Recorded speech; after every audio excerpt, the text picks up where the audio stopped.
Assalamualaikum warahmatullahi wabarakatuh. Perkenalkan, kami dari kelompok 8 Indralaya. Adapun anggota kelompok kami yaitu Saya Ayu Agustin dari Pendidikan Kimia Universitas Sriwijaya. Saya Eka Liana Putri dari Prodi Pendidikan Kimia Universitas Sriwijaya. Dan saya Widya Sari dari Prodi Pendidikan Kimia Universitas Sriwijaya.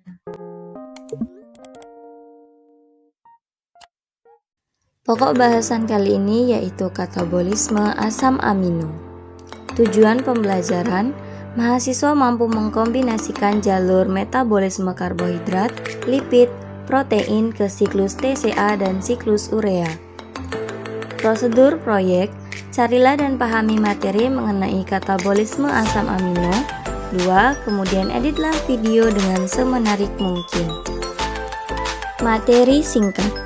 Setiap makhluk hidup membutuhkan makanan untuk kelangsungan hidupnya, di mana makanan tersebut nantinya akan dicerna dalam sistem pencernaan yang akan diolah menjadi energi dalam tubuh. Proses pencernaan makanan tersebut dikenal sebagai sintesis protein. Protein sendiri merupakan senyawa organik yang berperan penting dalam struktur dan fungsi semua sel makhluk hidup.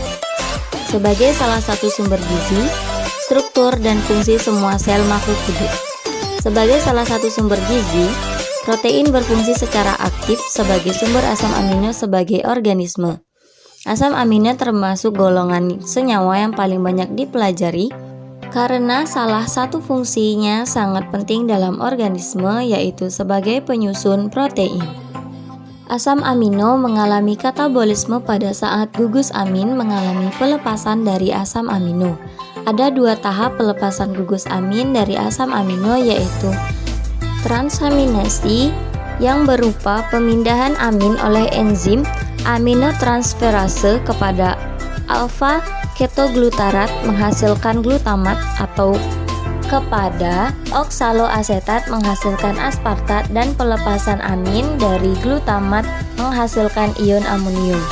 Hati merupakan tempat metabolisme nitrogen. Dalam kondisi surplus diet, nitrogen toksis potensial dari asam amino dikeluarkan melalui transaminasi, deaminasi, dan pembentukan urea. Ada dua tahap pelepasan gugus amin dari asam amino, yaitu pertama, transaminasi, yaitu enzim aminotransferase memindahkan amin kepada alfa ketoglutarat menghasilkan glutamat atau kepada oksaloasetat menghasilkan aspartat. 2. Deaminasi oksidatif, pelepasan amin dari glutamat menghasilkan ion amonium. Pembahasan.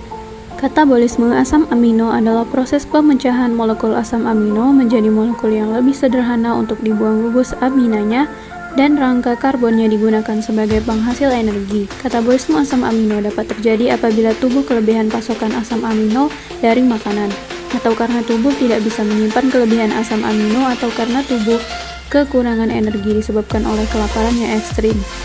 Tahapan katabolisme asam amino. Transminasi, memindahkan gugus amina dari asam amino ke alfa ketoglutarat. Alfa ketoglutarat karena menerima gugus amina maka akan menjadi glutamat, sementara asam amino yang kehilangan gugus amina menjadi asam alfa ketoglutarat. Enzim-enzim yang berperan penting adalah alanin transminase, aspartat transminase, leusin transminase, dan tirosin transminase. Yang kedua, deaminasi. Proses deaminasi asam amino dapat terjadi secara oksidatif, contohnya asam glutamat. Reaksi degradasi asam glutamat dikatalisis oleh enzim L-glutamat dehidrogenase yang dibantu oleh NAD dan NADPH.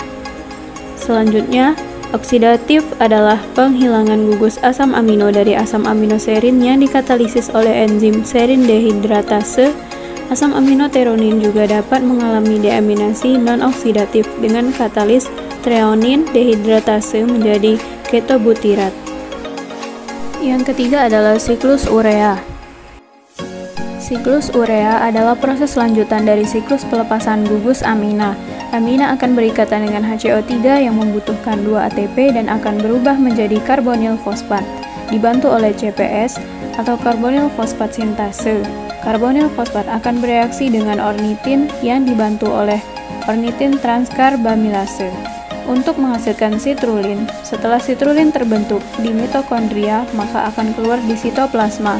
Di sitoplasma akan bertemu dengan aspartat yang dibantu oleh 1 ATP dan enzim ASS atau arginin sasinat sintetase, sehingga terbentuk argininosubsinat.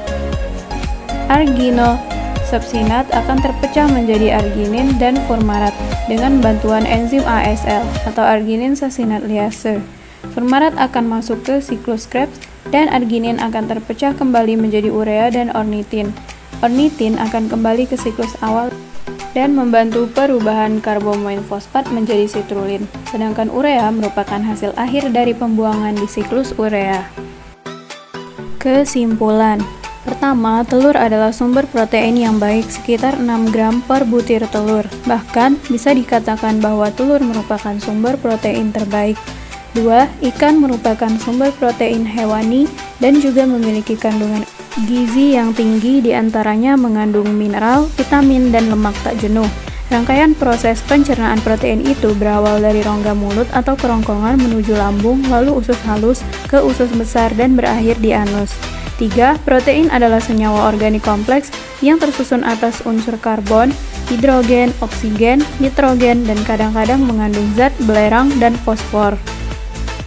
4. Organisme membutuhkan protein sebagai sumber energi yang dibutuhkan manusia agar dapat terus bergerak dan beraktivitas menjalankan kewajibannya sehari-hari. 5. Katabolisme asam amino terbagi menjadi 3 tahap, yaitu transaminasi, deaminasi oksidatif, dan siklus urea. Sekian dari kelompok 8 Indralaya. Thanks for watching. Wassalamualaikum